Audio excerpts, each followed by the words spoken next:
మాజీ ముఖ్యమంత్రి గారు రేవంత్ రెడ్డి గారు, దీపాదాస్ మున్సి ఏఎస్ ఇన్ఛార్జ్ గారు, డిప్యూటీ ముఖ్యమంత్రి అశ్విన్ కుమార్ గారు, రాష్ట్ర ఉప ముఖ్యమంత్రి గారు, డిప్యూటీ ముఖ్యమంత్రి గారు గట్టిగా మాట్లాడు.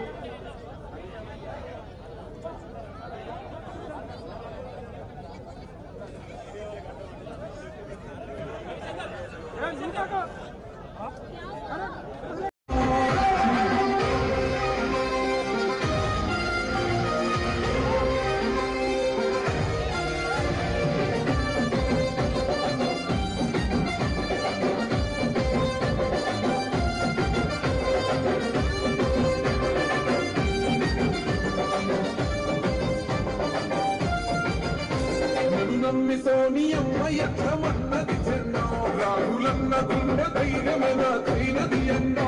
నా సైన్యమై నడిచిరు నా తమ్ములు చుట్టూ, వాళ్ళన్నగ బతికేస్తన